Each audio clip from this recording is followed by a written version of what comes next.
할렐루야. 네, 반갑습니다. 오늘 이 시간에도 우리 사랑하는 우리 또 함께 예배하러 나와서 우리 사랑하는 우리 귀한 성도님들 주의 이름으로 환영하고 축복하고요. 하나님의 큰 은혜가 오늘 이 시간 한 분도 빠짐없이 모두에게 크게 임하기를 소원합니다. 네, 오늘 우리가 누가복음 1장 26절에서부터 38절까지의 말씀을 우리가 함께 읽었습니다. 보았습니다. 오늘 본문의 말씀을 가지고 말씀대로 내게 이루어지다 라는 제목으로 같이 말씀을 나누고자 합니다. 우리는 성탄의 달인 이 12월을 맞아서 성탄의 은혜를 다시 한번 돌아보기 위하여서 예수님의 가족에게 임한 하나님의 사랑과 은혜에 대해서 말씀을 나누고 있습니다. 지난주에는 가족을 위하여서 자신의 모든 것을 다 희생하며 하나님의 구원의 그 계획에 동참했던 아버지 요셉을 통하여서 하나님께서 우리에게 주신 지극하신 그 사랑에 대해서 우리가 함께 살펴보았습니다. 오늘은 두 번째 시간으로 말씀대로 내게 이루어지다 라고 하는 고백을 했던 어머니 마리아의 모습을 우리가 함께 살펴보면서 하나님께서 부어주시는 은혜를 나누기를 소원합니다. 사랑하는 여러분, 우리는 예수님의 어머니 마리아라고 이야기할 때 아마 여러 가지 단어들이 많이 떠오르고 여러 가지 장면들도 많이 우리가 떠오를 것이라 생각이 들어집니다. 예수님의 어머니 마리아에 대해서는요, 참 묘하게도 우리 가톨릭 같이 우리가 예수님을 알고 예수님의 신앙을 가지고 있다라고 하는 그 가톨릭과 그리고 우리 개신교에서 이 마리아에 대해서 보는 시각이 참 많이 다릅니다. 참 많이 다른 것을 알 수가 있는데요. 생각과 태도가 달라요. 마리아에 대해서 생각하는 것과 마리아에 대해서 우리가 보여주는 우리의 태도가 많이 다릅니다. 가톨릭 교회는요, 마리아를 너무 높여서 경배와 숭배의 대상으로 보려고 하고 있죠. 어떤 경우에는 그들은 마리아를 영원한 동정녀라고 칭을 하기도 하고요. 심지어 마리아 승천설까지 말하기도 합니다. 과거 일부 가톨릭에서는 조금 전에도 말씀드린 것처럼 마리아를 지나치게 신성시하기 위하여서 그녀를 영원한 동정녀다라고 주장을 하기도 합니다. 마리아가 죽을 때까지 요셉이 그의 아내인 마리아와 동침을 하지 않았기 때문이다라고 그렇게 설명을 합니다. 그래서 마리아는 영원한 동정녀라고 이렇게 주장을 합니다. 그래서 로마 가톨릭에서는 어떤 학자들은 마태복음 13장 55절과 56절에 보니까 이는 그 목수의 아들이 아니냐, 그 어머니는 마리아, 그 형제들은 야고보, 요셉, 시몬, 유다라 하지 않느냐, 그 누이들은 다 우리와 함께 있지 아니하냐. 그런즉 이 사람의 이 모든 것이 어디서 났느냐 하고라고 말씀을 하는데, 이 말씀을 통하여서 예수님의 아우들이 있었음에 대해서 말씀을 하고 있는데, 여기에 대해서 이야기를 하니까 예수님의 또 다른 형제가 있다라고 하는 부분들에 대해서 이 로마 가톨릭의 일부의 학자들은 예수님의 일부 형제가 있었던 것은 마리아가 영원한 동정녀이기 때문에 마리아에게서 태어난 아들이 아니다라고 이야기를 하는 거예요. 그래서 그들이 어떤 이야기를 하냐니까 마리아가 요셉의 두 번째 부인이었다라고 이야기를 합니다. 마리아가 요셉의 둘째 부인이고 요셉의 첫째 부인은 예수님의 여러 형제들을 낳고 일찍 죽었기 때문에 요셉이 다시 장가를 들었는데 그 대상이 마리아다라고 이렇게 이야기를 한다라고 하는 것이죠. 여러분들이 생각해도 참 어이가 없죠. 그렇게 이야기하는 사람들이 있습니다. 그리고 마태복음 1장 24절 25절에 보면 요셉이 잠에서 깨어 일어나 주의 사자의 분부대로 행하여 그의 아내를 데려왔으나 아들을 낳기까지 동침하지 아니하더니 나음의 이름을 예수라 하니라 라고 하는 이 말씀을 근거로 하여서 요셉은 마리아가 메시아이신 예수님을 낳고 난 뒤에도 메시아를 낳은 그녀의 몸을 신성시 여겨서 마리아와 동침을 하지 않았다라고 이렇게 주장을 하고 있는 것이죠. 여러분들 생각해도 참 어처구니가 없고 참 어이가 없죠. 그러면 성경에도 표현되어 있기를 예수님의 아우라고 표현하는 것이 아니라 예수님의 형님들이라고 표현을 해야 되지 맞는 거잖아요. 근데 성경은 동생이라고 분명히 표현을 하고 있어요. 누가복음 8장 19절 20절에 보면 이렇게 말씀을 합니다. 예수의 어머니와 그 동생들이 왔으나 무리로 인하여 가까이 하지 못하니 어떤 이가 알리되 당신의 어머니와 동생들이 당신을 보려고 밖에 서 있나이다 라고 말씀을 하고요. 사도행전 1장 14절에도 보면 여자들과 예수의 어머니 마리아와 예수의 아우들과 더불어 마음을 같이하여 오로지 기도에 힘쓰더라라고 이렇게 말씀을 하고 있다라고 하는 것이죠.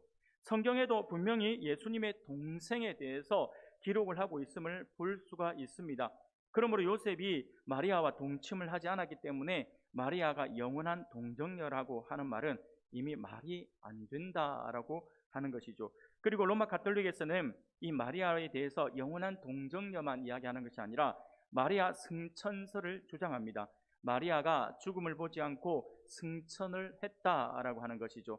그래서 그들은 마리아를 부를 때 성모 마리아다라고 부르면서 그녀를 신성시하고 심지어 또 기도할 때도 우리가 마리아에게 그녀에게 기도를 하면서 응답을 구하기도 하는 것을 볼 수가 있습니다. 지금도 천주교에서 여러분 성당에서 보면 성모 마리아여 하면서 여러분 기도하는 장면들을 아마 보실 것이고, 마리아 상이 있으면 그 상 앞에서 꼭 성호를 그려가면서 손을 모아서 기도하려고 하는 그러한 모습들을 여러분들이 아마 많이 보아왔을 것입니다.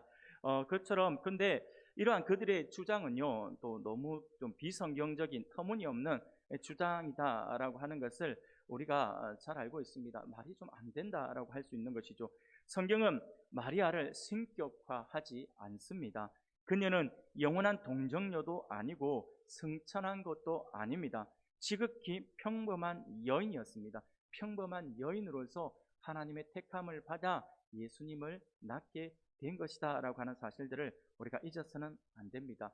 그런데 여기에 비해서 우리 개신교에서는요, 또 로마 가톨릭에서는 너무 지나치게 마리아를 숭배를 하고 있는 그 모습들을 보지만, 우리 개신교에서는요 이 또 조금 반대예요. 반대.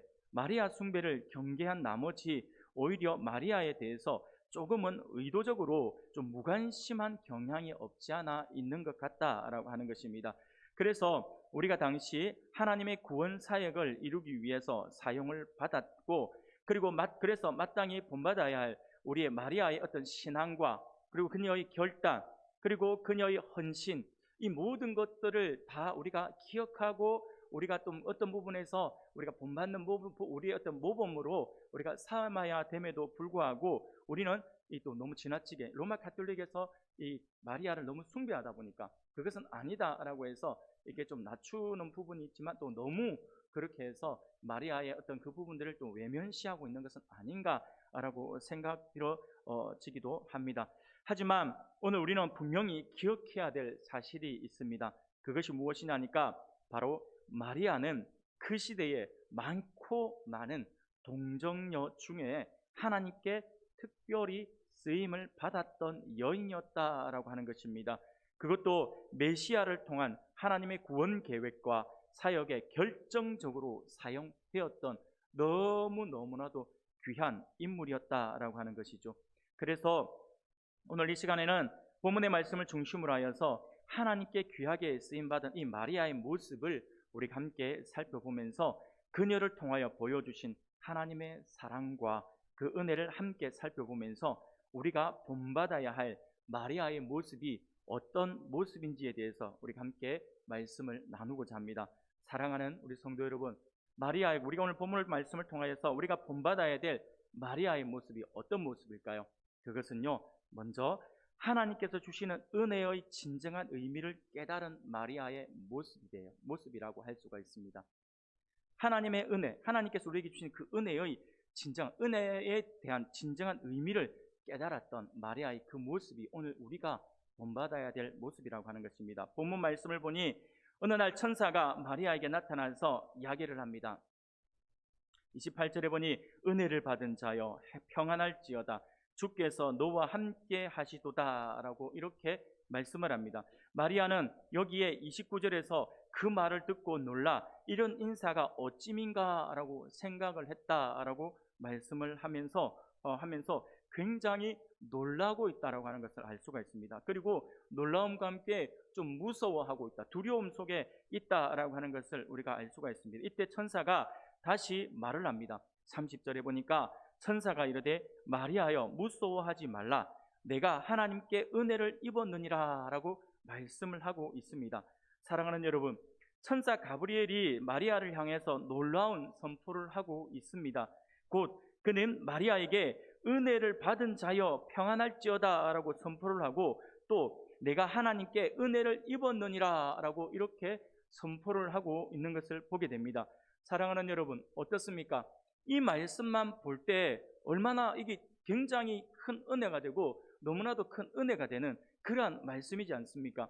마치 이제 마리아의 앞길이 뻥 하고 뚫릴 것 같은 느낌을 받습니다. 여러분 한번 생각해 보세요. 여러분들이 어느 날 집에서 기도하고 있는데, 아니면 말씀을 묵상하고 있는데 하나님의 천사가 나타나요. 가브리엘 천사가 딱 나타나면서 하는 이야기가, 나는 너 두려워하지 말라 그러면서 하나님의 은혜를 받은 자요, 하나님의 은혜를 받은 자요 라고 이야기를 하면서 하나님의 은혜가 지금 너에게 임했다 라고 이야기를 한다면, 여러분 이게 얼마나 우리에게 기쁨이 되겠습니까? 그래서 그 말씀을 통하여서 그냥 가슴이 콩당콩당 뛰면서 하나님께서 앞으로 나를 어떻게 인도해 주실 것인가에 대한 기대 때문에 정말 이게 그냥 가슴이 콩당콩당 하면서 막 설레어하는 그러한 마음이 없을까요? 얼마나 이 기쁜 이야기입니까? 마치 이제 마리아의 앞길이 뻥하고 뚫릴 것 같은 그러한 느낌을 받는다라고 하는 것이죠. 그도 그럴 것이 은혜라고 하는 단어를 우리가 살펴보면요, 이 은혜라고 하는 단어는요, 카리스라고 하는 단어인데, 이 카리스라고 하는 단어의 뜻이 뭐냐니까 선물이에요. 선물. 쉽게 말해서 은혜는 곧 선물이다라고 하는 것이죠. 하나님께서 은혜를 주셨다라고 하는 것은요, 사람에게 좋은 것을 선물해 주셨다라고 하는 그 의미를 가지고 있는 것입니다. 그런데 마리아에게 천사가 와서 이야기를 하는 거예요. 다른 사람이, 옆에 있는 다른 사람이 와서 하나님의 은혜가 임했다가 아니라 하늘의 천사가 그에게 지금 하나님의 메시지를 가지고 메신저가 되어서 천사가 와서 나에게 하나님의 은혜가 임했다, 하나님의 선물이 너에게 임했다 라고 하니까 이것이 얼마나 큰 은혜가 되겠습니까? 얼마나 가슴 뛰는 그러한 이야기입니까? 은혜 받은 자여 평안할지어다, 내가 하나님께 은혜를 입었느니라 라고 이렇게 가브리엘 천사가 선포를 하니, 이보다 더 큰 은혜의 말씀이 어디 있겠냐라고 하는 것이죠. 하나님께서 이제 내 인생을 책임져 주실 것이다 라고 하는 그 확신을 가질 수 있는 그러한 축복의 말씀이라고 할 수가 있다라고 하는 것이죠. 그런데 죄송합니다. 그런데 오늘 본문의 말씀을 우리가 조금 더 자세히 살펴보고 말씀을 묵상하다 보면, 본문의 말씀에서 말하고 있는 이 하나님께서 주시는 은혜, 이 하나님께서 주시는 이 은혜는요, 은혜는 이 은혜에 대한, 우리가 보통 알고 있는 그 은혜에 대한 우리의 생각을 바꾸어 주는 그러한 말씀이다라고 하는 것을 우리가 알 수가 있습니다. 우리가 보통 하나님의 은혜를 생각할 때 우리는 그것이 평탄한 길, 또는 고통과 고난이 없이 그냥 잘 사는 형통한 그러한 길이다라고 우리가 이렇게 염두에 두고 우리가 생각을 하고 그렇게 또 말을 합니다. 곧 은혜를 받았다라고 하는 말은요, 하나님께서 우리에게 큰 복을 내려주셨기에 이제는 좀 더 평탄한 길을 갈 것이다 라고 하는 그 기대를 가지고 이야기를 한다라고 하는 것이죠. 하지만 성경은 오히려 그렇게 이야기를 하고 있지 않다라고 하는 거예요. 우리의 생각과 우리의 기대와는 다른 의미요, 다른 각도에서 하나님의 은혜가 무엇인지를 우리에게 보여주고 있다라고 하는 것입니다.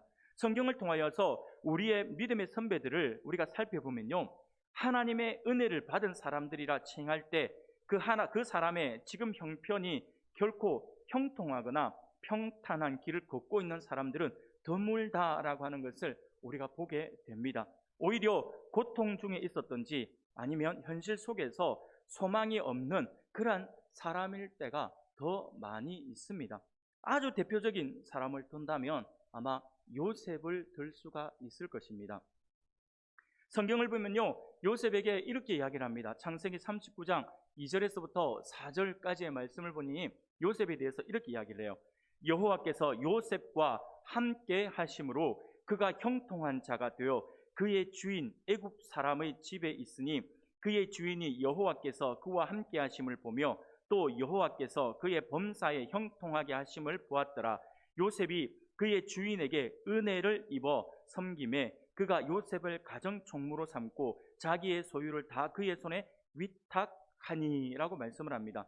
사랑하는 여러분, 하나님께서 요셉을 형통하게 하셨고 또 그의 주인으로 하여금 그에게 은혜를 입게 해주셨다라고 말씀을 합니다. 하지만 현실은 어떻습니까? 요셉은 여전히 종의 신분에서 탈피할 수 없었다라고 하는 것이죠. 하나님의 은혜가 임했다라고 하는데도 여전히 현실은 현실이다라고 하는 것이죠.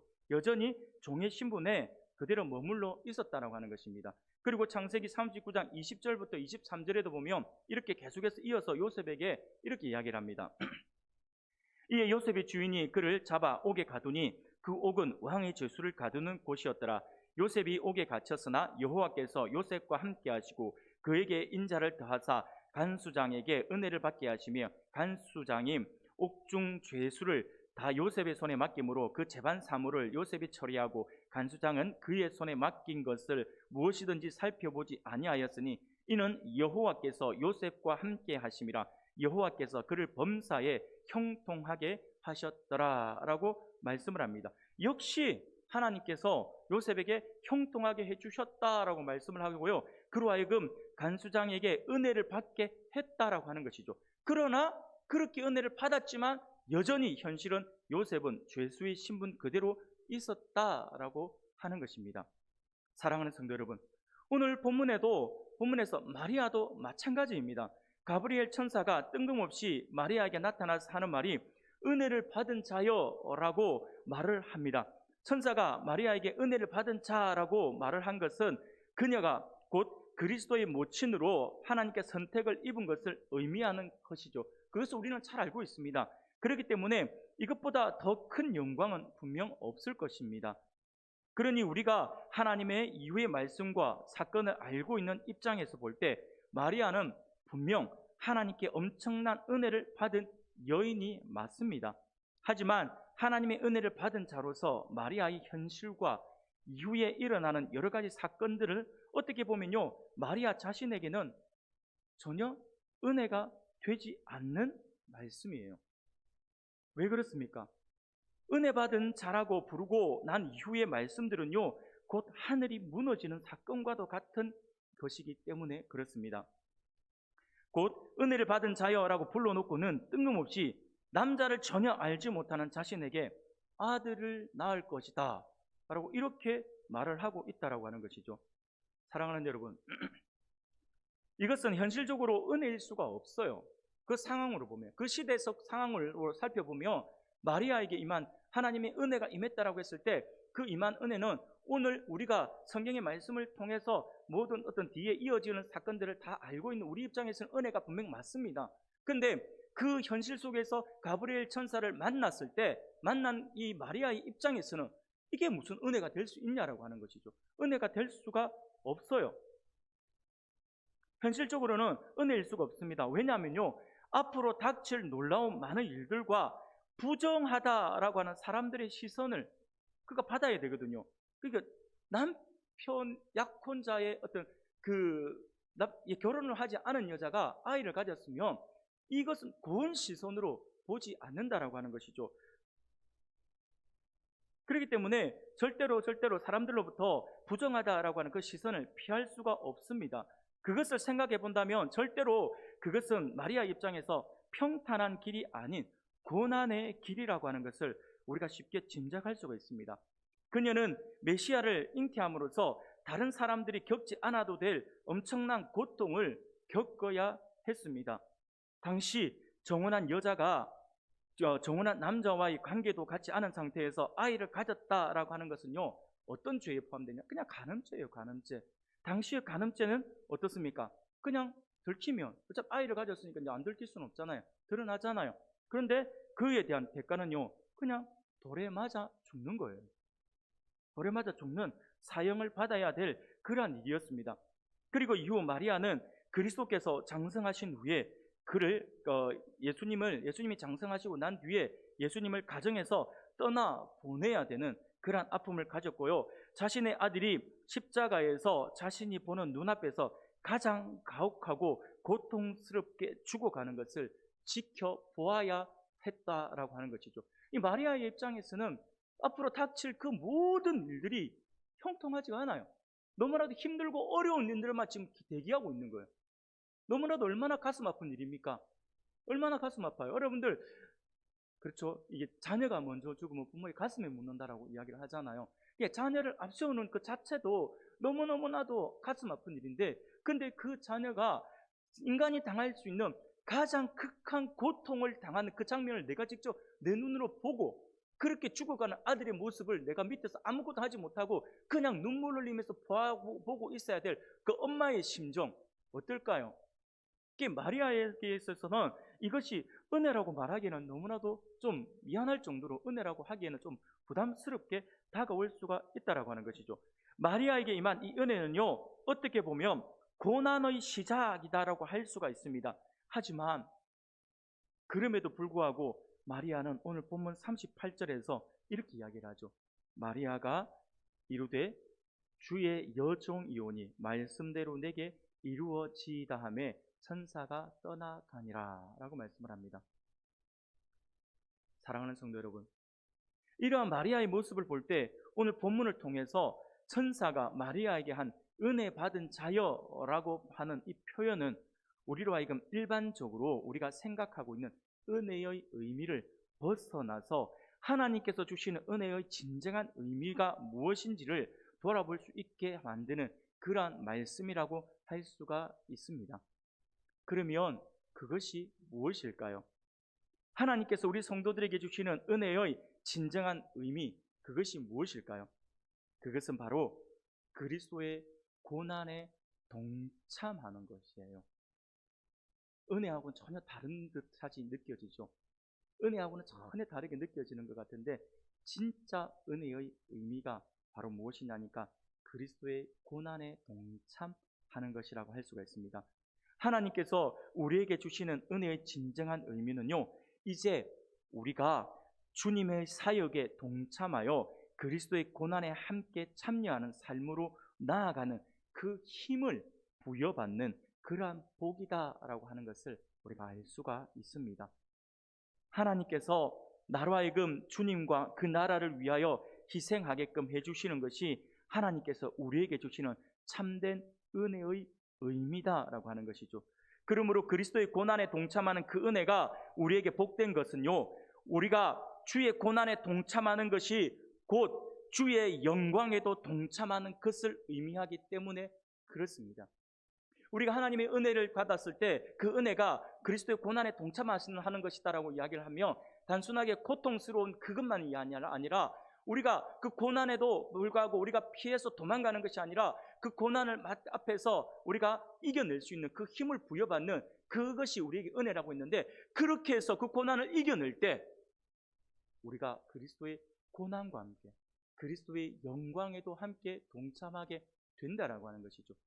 결국 그 은혜는 그리스도의 고난에 동참하는 것으로 끝나는 것이 아니라, 그렇게 해서 그리스도의 고난에 동참하고 나서 우리가 그 고난을 이겨낼 때 저 영원한 하나님의 영광이 우리 가운데 임한다라고 하는 것이죠. 그 모든 것들을 통틀어서 볼 때 이것이 진짜 은혜의 의미다라고 하는 것입니다. 우리는 은혜를 현실 속에서 내가 좀 더 형통한 삶, 좀 더 평안한 삶, 고통이 없는 삶을 생각하지만 하나님께서 원하시는 그 은혜의 의미는 현실이 아니라 우리에게 영원한 그 복, 영원한 그 영광 가운데 거하게 하는 것을 하나님께서 원하신다라고 하는 것을 우리가 잊어서는 안 된다라고 하는 것입니다. 사랑하는 우리 성도 여러분, 그것이 우리 모두에게 은혜가 된다라고 하는 것이죠. 우리가 세상에서 아무리 큰 부귀영화를 누린다 해도 장차 주의 영광에 동참하는 것에는 비하며 아무것도 아닙니다. 그러므로 그리스도의 고난에 동참하는 것은 진정한 의미의 은혜이다라고 하는 사실들을 잊어서는 안 될 것입니다. 사랑하는 우리 성도 여러분, 하나님의 은혜에 대하여서 우리가 오해를 해서는 안 됩니다.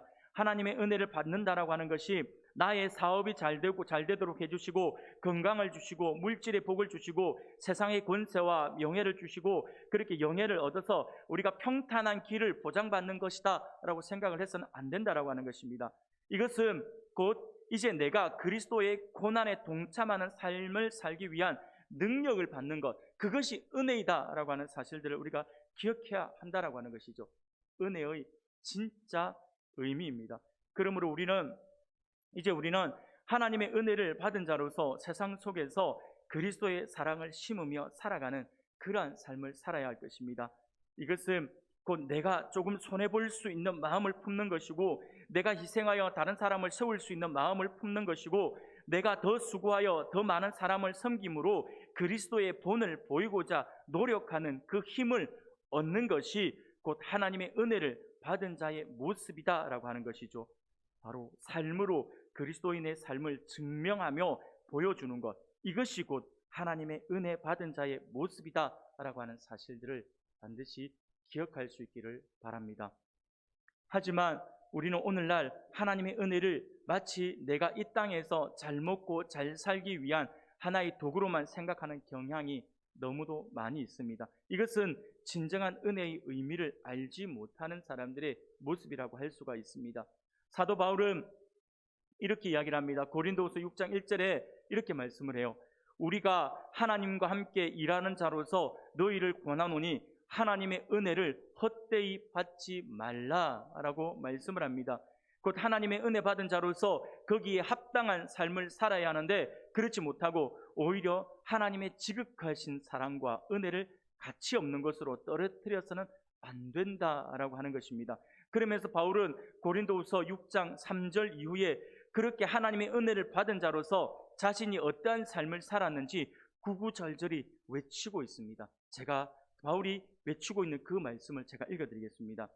우리가 이 직분이 비방을 받지 않게 하려고 무엇에든지 아무에게도 꺼리끼지 않게 하고 오직 모든 일에 하나님의 일꾼으로 자천하여 많이 견디는 것과 환난과 궁핍과 고난과 매맞음과 갇힘과 난동과 수고로움과 자지 못함과 먹지 못함 가운데서도 깨끗함과 지식과 오래 참음과 자비함과 성령의 감화와 거짓이 없는 사랑과 진리의 말씀과 하나님의 능력으로 의의 무기를 좌우에 가지고 영광과 욕됨으로 그러했으며 악한 이름과 아름다운 이름으로 그러했느니라. 우리는 속이는 자 같으나 참되고 무명한 자 같으나 유명한 자요, 죽은 자 같으나 보라 우리가 살아있고 징계를 받은 자 같으나 죽임을 당하지 아니하고 근심하는 자 같으나 항상 기뻐하고 가난한 자 같으나 많은 사람을 부유하게 하고 아무것도 없는 자 같으나 모든 것을 가진 자로다. 할렐루야. 아멘. 여러분, 바울은 사도로 부르심을 받은 후 매맞고 굶주리고 멸시받는 삶을 살았음에도 그것을 하나님의 은혜 받은 자로서 당연한 삶으로 여기며 감사하는 삶을 살았던 것입니다. 이것이 바로 하나님의 은혜 받은 자의 참된 모습이라고 할 수가 있습니다. 그렇습니다. 사랑하는 성도 여러분, 하나님께서 오늘 우리들에게도 은혜 받은 자여라고 부르고 계십니다. 그러므로 우리가 하나님의 지극하신 은혜를 받은 자들로서 하나님의 은혜에 대해서 오해하는 일이 없어야 할 것입니다. 하나님께서 우리에게 은혜를 주시는 것은 그것을 통하여 이제 은혜 받은 자로서 거기에 합당한 삶을 살아야 할 것을 의미해 주고 있는 것입니다. 그런데 우리가 그러지 못하고 하나님께서 주시는 그 은혜를 나의 삶의 유익만을 위해 사용하고 있다면 우리는 하나님께서 주시는 그 은혜의 진정한 의미를 망각한 것이라고 할 수가 있습니다. 오늘 본문에서 마리아가 이 모든 말씀이 그에게 선포되어지고 그리하여서 은혜 받은 자여라고 하는 그 말씀이 그에게 주어졌을 때 그가 그것을 그대로 받아들이고 순종할 수 있었던 것은 다름이 아니라 이 하나님의 은혜의 의미가 어떤 것이다 라고 하는 것을 너무나도 잘 알고 있었기 때문에 그 은혜의 의미를 그것을 알고 있었기 때문에 그것을 받아들일 수가 있었다라고 하는 것입니다. 사랑하는 여러분, 지금 우리가 12월을 보내고 있습니다. 우리를 위하여 하늘 영광 보좌를 다 버리시고 이 땅에 낮고 낮은 자의 모습으로 오신 예수님의 크신 은혜를 우리가 기억하며 이 12월을 보낼 수 있기를 바랍니다. 하나님의 은혜를 받은 자로서 우리 주님의 고난에 동참한다라고 하는 의미로 우리의 주변에 나약하고 연약한 자를 돌아보아서 하나님의 사랑을 더욱더 많이 나눌 수 있는 저와 여러분들이 되기를 소원합니다. 두 번째로 오늘 본문의 말씀을 통하여서 우리가 본받아야 될 마리아의 모습, 어떤 모습일까요? 조금 전에 잠시 말씀을 드렸지만 마리아의 어떤 모습이냐면 마리아의 순종의 모습입니다. 1장 38절에 보니 마리아가 이르되 주의 여종이오니 말씀대로 내게 이루어지이다 하매 천사가 떠나가니라 라고 말씀을 합니다. 이것은 마리아의 최초의 응답입니다. 그녀는 주의 여종이오니 말씀대로 내게 이루어지이다 라고 고백을 합니다. 즉 마리아는 하나님의 뜻에 전적으로 순종하기로 하고 있는 것입니다. 사랑하는 여러분, 우리에게도 마리아의 이와 같은 순종의 모습이 있어야 할 것입니다. 마리아의 이 순종의 고백은 겸손한 종의 자세로서의 순종이고, 앞으로 닥칠 엄청난 고난에도 불구하고 은혜 받은 자로서 순종하겠다라고 하는 그러한 고백과도 같습니다. 이 순종의 고백이 왜 그 시대의 많고 많은 동정녀들 가운데 마리아가 택함을 받았는지를 알 수 있게 해주시는 그러한 고백이다라고 할 수가 있습니다. 마리아는 하나님께 쓰임 받는 데 있어 가장 중요한 요소라고 할 수 있는 것을 그녀는 가지고 있었던 것입니다. 그것이 바로 순종입니다. 하나님의 나라와 그 뜻을 위해서 자기를 희생하는 자세, 바로 그것이죠. 그런데 이러한 마리아의 모습을 우리는 나중에 우리 예수님을 통해서도 볼 수가 있습니다. 겟세마네 동산에서의 예수님의 기도를 통해서 우리 주님께서 그것을 보여주고 있죠. 누가복음 22장 42절에 보니까 이르시되 아버지여, 만일 아버지의 뜻이거든 이 잔을 내게서 옮기시옵소서. 그러나 내 원대로 마시옵고 아버지의 원대로 되기를 원하나이다 라고 말씀을 하십니다. 사랑하는 여러분, 예수님은 할 수만 있다면 이 잔을 피하고 싶으셨습니다. 그도 우리 예수님도 인간이신지라 이 고통이 어떤 고통이신지 너무나도 잘 알고 있었기 때문이죠. 하지만 우리 주님은 그것을 결국 피하시는 것이 아니라 내 원대로 마시옵고 아버지의 원대로 되기를 원하나이다 라고 고백을 하심으로써 자신의 모든 것을 포기하고 순종하시되 십자가에 달려 죽기까지 순종하시는 모습을 우리에게 보여주신 것이죠. 이것이 진정한 순종의 모습이다라고 할 수가 있습니다. 사랑하는 여러분, 흔히 믿음의 열매는 순종이라고들 말씀을 하십니다. 순종 없는 믿음은 헛된 것임을 일깨우는 말씀이라고 할 수 있죠. 사랑하는 여러분, 아무리 내가 신앙이 좋고 아무리 내가 신앙생활의 연수가 높고 그래서 열심히 한다 하더라도 순종이 따르지 않으면, 순종이 없으면 그 신앙은 바른 신앙이라고 할 수가 없습니다. 하나님의 말씀이 우리에게 주어지며 그 말씀을 가지고 그 말씀대로 행하고자 하는 그 순종이 우리 안에 나타나야 한다라고 하는 것이죠. 그래서 믿음의 열매는 순종이다라고 말씀을 드릴 수가 있는 것입니다. 사랑하는 여러분, 오늘 하나님께서 우리에게 주시는 말씀을 기억할 수 있기를 바랍니다. 마리아를 통해 하나님께서 보여주신 하나님의 은혜의 진정한 의미를 깨달아 우리 주님의 고난에 동참할 수 있는 저와 여러분들이 되기를 소원합니다. 또한 마리아가 보여준 이 순종의 모습이 곧 우리의 모습이 되어서 우리도 이와 같이 오직 하나님의 모든 말씀이 나를 통하여 이루어지기를 원하나이다 라고 고백하면서 순종하는 그러한 삶을 통하여 하나님께 모든 영광을 돌려드릴 수 있는 저와 여러분들이 되시기를 주님의 이름으로 축원합니다.